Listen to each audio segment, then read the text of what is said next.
July 10, 1943. The Plains of Sicily.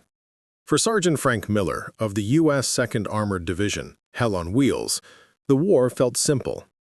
The Sicilian sun was relentless, beating down on the olive-drab steel of his Sherman tank, turning the interior into a suffocating oven. But they were winning.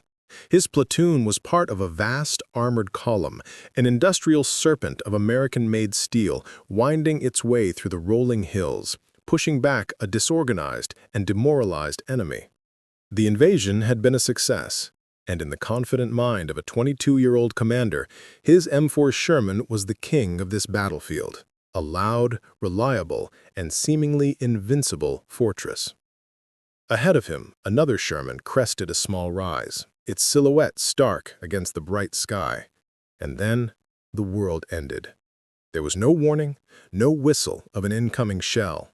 There was only a flash of orange on the distant ridgeline, followed by a thunderclap that arrived before the sound. The Sherman in front of Miller's tank simply disintegrated. It didn't just explode, it ceased to exist.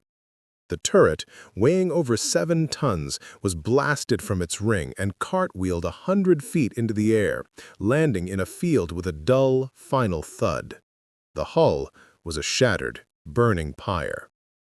Panic crackled over the radio. "What the hell was that? 88? Where is it?" Miller slammed his vision slit shut, his heart hammering against his ribs. An 88mm anti-tank gun, he thought. It had to be.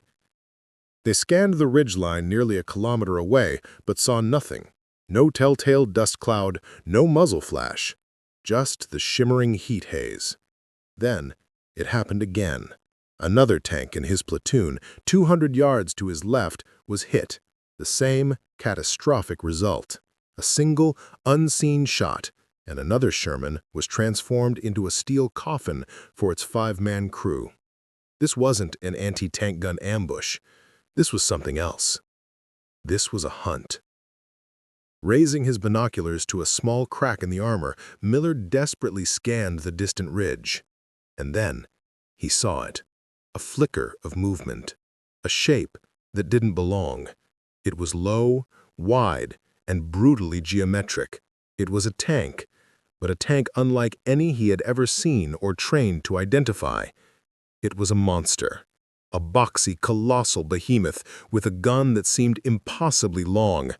It was sitting nearly 800 meters away, completely beyond the effective range of his own 75mm cannon, and it was killing them with impunity.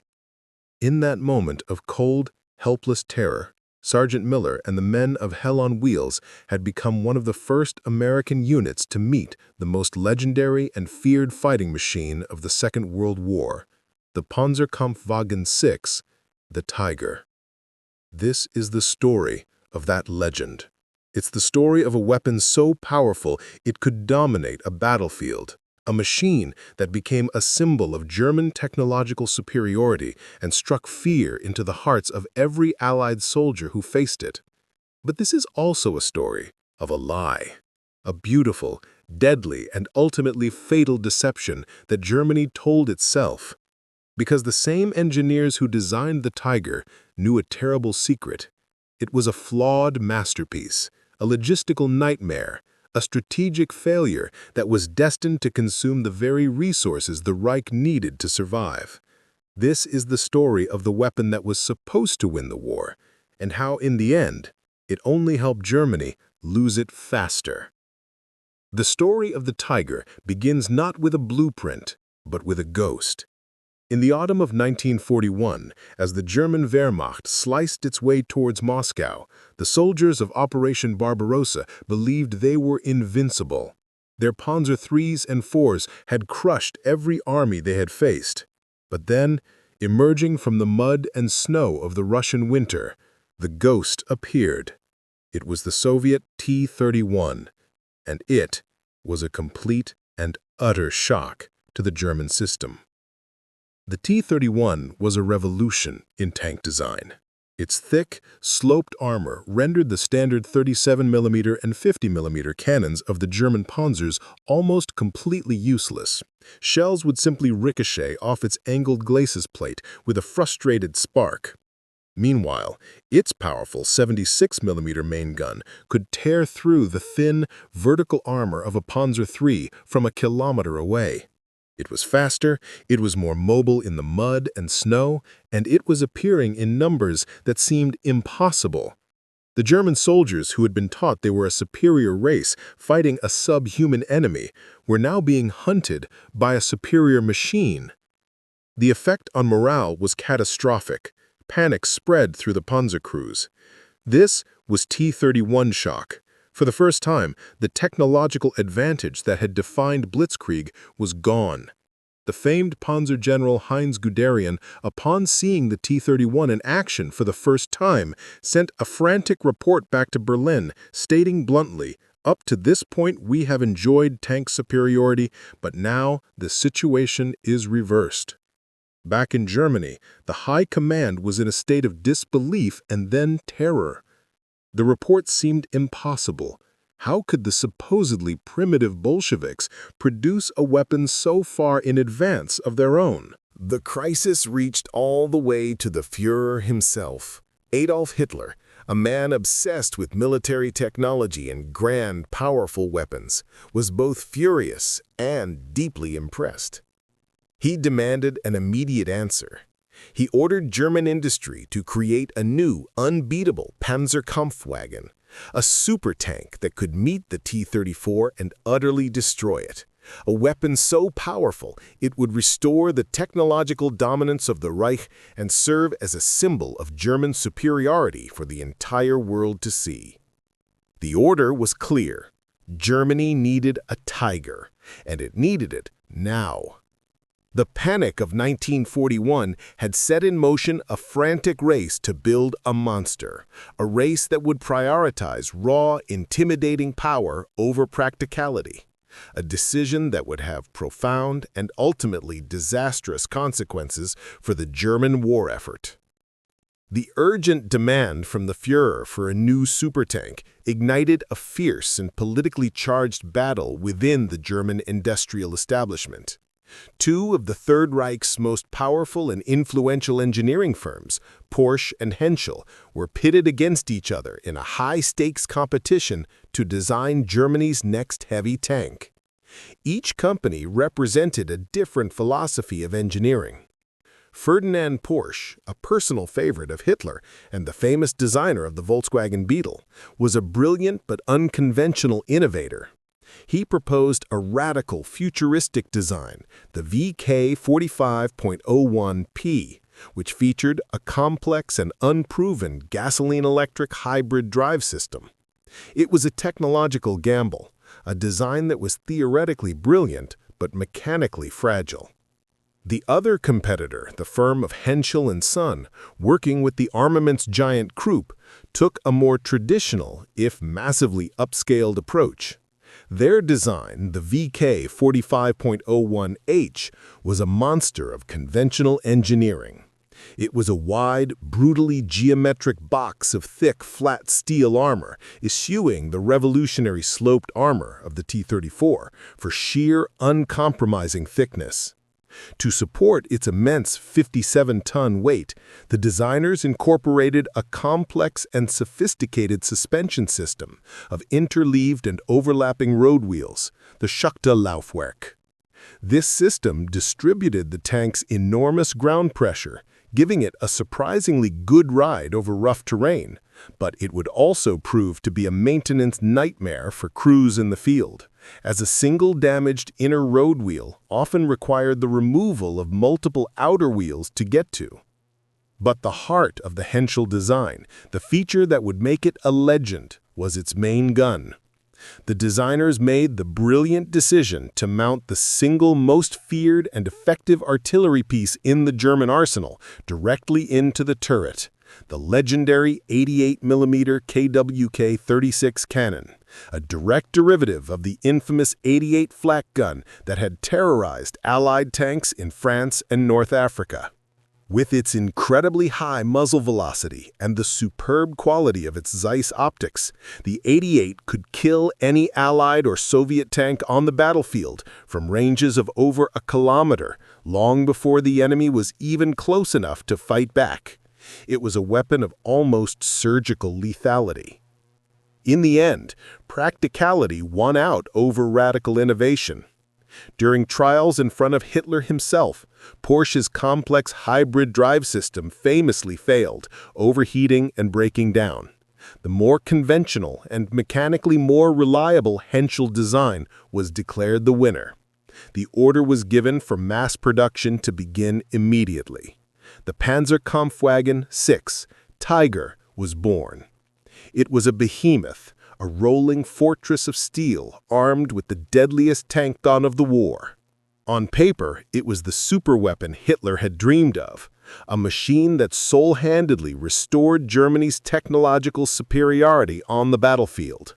But even as the first Tigers were being rushed to the front lines, the same engineers who had designed it were already acutely aware of a series of deep, fundamental flaws. Flaws that were not just technical issues, but were woven into the very concept of the tank itself. These were the warnings that would be ignored, the catastrophic compromises that were about to be exposed in the brutal reality of total war. Before the first Tiger tank ever fired its gun in anger, the men who designed it and tested it knew a terrible secret. While it was a masterpiece of lethal force, it was also a catastrophic failure of design philosophy. The warnings came from the very heart of the German armaments industry, from brilliant engineers like Heinrich Niekamp, who oversaw tank development, and even from Panzer General Heinz Guderian himself. They saw that the Tiger was not a war-winning weapon. It was a logistical nightmare, a beautiful, deadly, and fatally flawed masterpiece. The first and most critical flaw was its engine and transmission. The Tiger was a 57-ton behemoth, yet it was powered by a Maybach V12 engine that had originally been designed for a much lighter 30-ton tank. It was dangerously underpowered. To move its immense bulk, the engine had to be run constantly at its absolute limit, leading to chronic overheating and frequent engine fires. The transmission was even worse. It was a massively complex, pre-selective hydraulic gearbox, a piece of sophisticated but delicate engineering that was completely unsuited for the brutal realities of combat. It was prone to catastrophic failure, and a broken transmission in a 57-ton tank was not a simple repair. It was a disaster that required heavy-duty recovery vehicles and a dedicated maintenance depot. More Tiger tanks would be lost to engine fires and broken transmissions than to enemy fire. The second flaw was a direct consequence of the first, its thirst for fuel. The overstrained engine consumed fuel at an almost comical rate. On a road, the Tiger burned through roughly 10 gallons of gasoline per mile. Off-road, in the thick mud of the Eastern Front or the soft soil of Normandy, that figure could double. This in a German army that was already crippled by chronic fuel shortages. A Tiger crew often had to measure their operational range not in hundreds of kilometers, but in a few agonizingly short hours. The third flaw was its sheer weight. At 57 tons, the Tiger was too heavy for the vast majority of bridges in Europe. Crossing a river was not a simple act of driving. It was a major engineering operation, requiring either a bridge to be massively reinforced or for the tank to be laboriously prepared for its deep fording capability, a slow and dangerous process. This made the Tiger a tactical titan, but a strategic slug, unable to move quickly to respond to enemy breakthroughs. Transporting the Tigers was another nightmare. They were too wide for the standard European railway gauge, requiring their crews to perform the laborious hours-long task of removing the wide combat tracks and replacing them with narrower transport tracks just to load them onto a specialized railway car. Finally, and most catastrophically, there was its production cost. The Tiger was a watchmaker's tank in a war that demanded mass production. Every Tiger was a handcrafted masterpiece, consuming immense resources, rare materials, and over 300,000 skilled man-hours to produce, twice that of its successor, the Panther. In the time it took to build one Tiger, the Americans could stamp out a dozen M4 Shermans. The engineers warned the High Command about these issues. Guderian himself argued that they should have simply copied the Soviet T-34 directly to create a simpler, more reliable, and mass-producible tank. But their warnings were ignored. The decision had been made, driven not by logistical reality, but by the Führer's obsession with technological gigantism. Germany had committed its precious and finite resources to building a small number of exquisite but fatally flawed land battleships at the very moment their enemies were perfecting the art of the mass-produced, expendable fighting machine. So why, in the face of such clear and dire warnings from his own experts, did Hitler push the Tiger into production? The answer lies not in military strategy, but in psychology and propaganda. By the winter of 1942, the German war effort was facing a crisis of confidence. The disaster at Stalingrad and the seemingly unstoppable tide of Soviet T-34s had shattered the myth of Wehrmacht invincibility.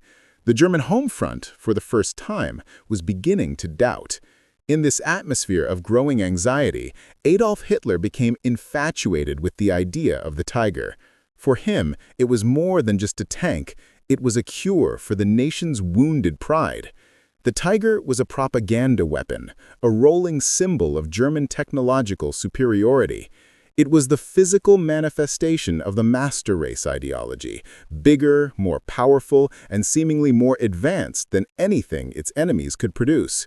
Joseph Goebbels' propaganda ministry seized on the image of the Tiger, plastering it across newsreels and newspapers. Here was the proof that German science and engineering were still supreme. Here was the Wunderwaffe, the wonder weapon that would turn the tide on the Eastern Front and crush the Bolshevik hordes. The Tiger's immense size and the lethal power of its 88mm gun were presented as the inevitable result of Germany's superior culture and will. Hitler himself developed a deep, almost personal obsession with the tank. He would pore over production reports and design schematics, and he would often sideline his most experienced generals like Guderian to personally direct the deployment of the newly formed heavy panzer battalions. He saw the Tiger not as a component in a larger combined arms strategy, but as a panacea, a silver bullet that could solve any tactical problem through sheer brute force. He would order them into unsuitable terrain like the swamps around Leningrad, where they predictably bogged down and were lost, simply to have his new toy on the battlefield. This obsession created a fatal feedback loop within the German High Command. To question the Tiger was to question the Führer's judgment. To point out its flaws was to be labeled a defeatist, a pessimist who lacked the proper National Socialist fighting spirit. The engineers who understood the logistical realities were silenced by the ideologues who saw the tank as an article of faith. The German leadership fell in love with their own propaganda. They convinced themselves that a handful of these technological titans could triumph over the crude, mass-produced machines of their enemies. They chose to believe in the myth of the invincible superweapon because the alternative, that the war had become a simple, brutal war of industrial attrition, a war they were mathematically guaranteed to lose, was too terrifying to contemplate. The Tiger was no longer a piece of military hardware. It was the anchor for a collective delusion. The first major test for Hitler's new superweapon came in July of 1943 on the vast open plains around the city of Kursk. This was Operation Citadel, the last great German offensive on the Eastern Front, a massive armored pincer movement designed to encircle and destroy over 1 million Soviet soldiers. And at the very tip of the German spearhead were the new heavy panzer battalions, equipped with the Tiger. This was the battle for which the Tiger had been built. Its designers had envisioned it as the ultimate tank killer, a machine that could dominate the wide-open, long-range tank country of the Russian steppe. And for a few bloody days, the myth of the Tiger became a terrifying reality. In the hands of an experienced crew, the Tiger was a weapon of almost unbelievable lethality. Its 88mm gun, combined with its superb Zeiss optics, could kill the Soviet T-34 from ranges of 2,000 meters or more, a distance at which the T-34's own 76mm gun was completely useless, its shells simply bouncing off the Tiger's thick frontal armor. The Soviet tankers, who had been the masters of the battlefield a year earlier, were now being slaughtered from beyond the horizon. A single Tiger crew could destroy a dozen T-34s in a single engagement without ever being in serious danger. The psychological effect was devastating. Entire Soviet tank formations would break and flee at the mere sight of a Tiger on the battlefield. But behind these spectacular tactical successes, the warnings of the engineers were proving catastrophically true. The Battle of Kursk was not just a graveyard for Soviet tanks, it was a graveyard for German engineering. Of the 134 Tigers that began Operation Citadel, a staggering number were lost not to enemy fire, but to their own inherent fatal flaws. The overstrained Maybach engines overheated and caught fire in the summer heat. The fragile, complex transmissions failed under the strain, leaving 57-ton behemoths stranded and helpless in the middle of a battle. The interleaved road wheels, a nightmare to repair under ideal conditions, became clogged with the thick mud of the Russian steppe, immobilizing the tanks and making them easy targets for Soviet anti-tank guns and aircraft. At the end of the first day of the battle, Army Group South reported that of its Tigers, more were out of action due to mechanical breakdowns than to combat damage. Recovery was a nightmare. It took 3 of Germany's largest 18-ton half-tracks chained together to even begin to tow a single broken-down Tiger back from the front lines, a slow and incredibly vulnerable process. The Battle of Kursk proved both the myth and the reality of the Tiger. In a one-on-one fight, it was the undisputed king of the battlefield. But a modern war is not a series of one-on-one fights. It is a brutal, grinding contest of logistics, maintenance, and reliability. And in that contest, the Tiger was already failing. It was a beautiful, deadly, and fatally delicate weapon, a masterpiece that was fundamentally unsuited for the industrial meat grinder of the Eastern Front. If the steppes of Russia had exposed the Tiger's mechanical weaknesses, the battlefields of Normandy in the summer of 1944 would expose its strategic irrelevance. Following the D-Day landings, the German High Command rushed its elite heavy panzer battalions to France, hoping that the terrifying power of the Tiger could drive the Allies back into the sea. In the claustrophobic bocage country of Normandy, a patchwork of small fields separated by ancient, dense hedgerows, the Tiger became a nearly perfect defensive weapon. Hidden in ambush positions, a single well-sighted Tiger could hold an entire Allied armored column at bay for hours, its 88mm gun picking off Sherman and Cromwell tanks from concealed positions long before the Allied crews even knew they were in danger. It was here that the legends of the Tiger aces were born. Men like SS Hauptsturmführer Mikhail Wittmann became propaganda superstars. In one legendary and still debated action near the village of Villers-Bocage, Wittmann, in a single Tiger, is credited with destroying more than a dozen British tanks and other armored vehicles in a matter of minutes, a stunning display of individual tactical brilliance that seemed to prove the Tiger's supremacy.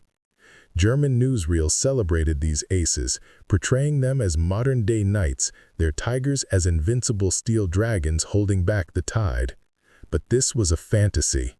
The heroic one-man victories, while spectacular, were strategically meaningless, because for every one of Wittmann's kills, the Allies were landing hundreds of new tanks on the beaches. The Germans were fighting a battle of tactical brilliance, while the Allies were waging a war of industrial mathematics. And in Normandy, 2 new and terrifying factors entered the equation. The first was the Jabo, the Allied fighter bomber. With complete and total air supremacy over the battlefield, Allied planes like the P-47 Thunderbolt and the Hawker Typhoon roamed the skies with impunity. Their sole purpose was to hunt and kill German armor. For a Tiger crew, the greatest threat was not another tank, it was the sky. The telltale roar of a fighter-bomber's engine was a death sentence. The massive, slow-moving Tigers were easy targets, and their thin top armor was vulnerable to the rockets and cannons of the Yabos. The second factor was the sheer, overwhelming, and seemingly endless number of Allied tanks. While a Tiger was a superior machine to a single M4 Sherman, the reality was that a Tiger rarely fought just one Sherman. It fought 5 or 10. The Allies developed brutal but effective tactics. They would use one Sherman as bait, drawing the Tiger's fire, while other Shermans would maneuver to the sides and rear, hitting the Tiger's weaker armor. They would saturate the Tiger's position with high-explosive artillery and smoke shells, blinding its crew and forcing it to move. And they would simply absorb the losses. For every Sherman a Tiger killed, 3 more would take its place, an endless conveyor belt of steel that stretched all the way back to the factories of Detroit. The Tiger Aces, for all their skill and courage, were like men trying to hold back an avalanche with a sword. Their individual victories, however brilliant, changed nothing. They were being systematically buried under a mountain of steel. So how do the Allies fight the Tiger? Faced with a technologically superior enemy, they did not try to build a better tank. Instead, they leaned into their own overwhelming strength, industrial might, and a doctrine of combined arms. For the average American or British tanker, the official doctrine for encountering a Tiger was brutally simple. Don't. A one-on-one, long-range duel with a Tiger was considered suicide. The crews were taught to report the Tiger's position immediately and, if possible, retreat under the cover of smoke. The job of killing a Tiger was not the responsibility of a single tank. It was the responsibility of the entire system. This system began with numbers. The American M4 Sherman, the workhorse of the Allied armies, was in almost every measurable way an inferior machine to the Tiger. Its armor was thinner, its gun was less powerful.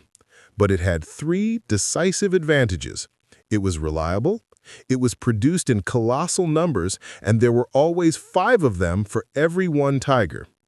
Allied tankers developed specific, coordinated tactics to take on the German behemoths. They would use their superior numbers and mobility to swarm a Tiger. 1 or 2 Shermans would engage the Tiger from the front, firing constantly, not to destroy it, but to distract its crew and obscure their vision with smoke and shell impacts. While the Tiger's commander was focused on this frontal threat, another platoon of Shermans would execute a wide, fast flanking maneuver, racing to hit the Tiger's much thinner side or rear armor, where their 75mm guns could be lethal. It was a deadly game of cat and mouse, a brutal calculus that relied on sacrificing some tanks to create an opportunity for the kill. But the tanker's greatest ally was not another tank. It was the radio. Every American Sherman was equipped with a superb radio, allowing crews to instantly coordinate their attacks with each other, with their infantry support, and most crucially, with their artillery and air support. A Tiger commander, often isolated by poor communications, had to fight the battle he could see. A Sherman commander could fight the entire battlefield. The moment a Tiger was spotted, its coordinates would be relayed, and within minutes, a storm of high-explosive artillery shells would rain down on its position. While these shells might not penetrate the Tiger's thick armor, the sheer concussive force could shatter its optics, break its tracks, or, most commonly, terrify its crew into abandoning their position. And then there were the Jabos. The ever-present Allied fighter bombers were the ultimate Tiger killers. Tank crews carried panels of bright cloth to lay on their tanks, signaling their position to friendly aircraft. The moment a Tiger was spotted, a call would go out to the cab rank of fighter bombers circling overhead. Pilots in P-47 Thunderbolts and Hawker Typhoons, armed with high-velocity rockets and armor-piercing cannons, would roll in for the kill. For a Tiger caught in the open with no air cover, there was no defense. The Allies had created a lethal combined arms system that could identify, fix, and destroy a Tiger from the air, from a distance with artillery, or up close with overwhelming numbers. They had realized that the answer to a superior weapon was not to build a handful of equally superior weapons, but to build a system that made that weapon's superiority irrelevant. So, what is the final verdict on the Panzerkampfwagen 6 Tiger? In the narrow, tactical world of a one-on-one armored duel, it was, perhaps, the most formidable fighting machine of the Second World War. Its 88mm gun and impenetrable frontal armor made it the undisputed king of the battlefield, a weapon that earned the fear and respect of every Allied soldier who faced it. The legends of the Tiger Aces, men like Michael Whitman, are a genuine testament to the incredible killing power of this machine in the hands of a skilled crew. But a war is not won by tactical victories. It is won by strategy, by logistics, and by production. And in that larger, more brutal context, the Tiger was a catastrophic, unmitigated failure. It was the perfect weapon for the wrong war. Germany in 1943 was engaged in a global industrial war of attrition, a war it could not possibly win through technological superiority alone. It needed vast numbers of simple, reliable, and fuel-efficient tanks. Instead, Hitler's obsession with wonder weapons and propaganda victories forced his nation's finite resources into building a small number of exquisite but fatally flawed land battleships. The final numbers tell the entire story. Over the course of the war, Germany managed to produce fewer than 1,400 Tiger I tanks. In that same period, the Soviet Union produced over 60,000 T-34s, and the United States produced nearly 50,000 M4 Shermans. For every single Tiger tank that rolled off the line at the Henschel factory, the Allies were stamping out nearly 80 of their own tanks. The warnings of the engineers had been right. The Tiger's unreliability, its immense cost in resources and skilled labor, and its logistical demands made it more of a burden than a blessing to the German war effort. It was a beautiful, deadly, and ultimately useless weapon. It was a strategic dead end, a monument to a fanatical ideology that chose to believe in the myth of the super-invincible weapon over the hard, unforgiving mathematics of total war. In the end, the Tiger tank did not change the course of the war. It only consumed the precious time, fuel, and steel that the Third Reich desperately needed elsewhere. And in doing so, it only helped Germany lose the war faster.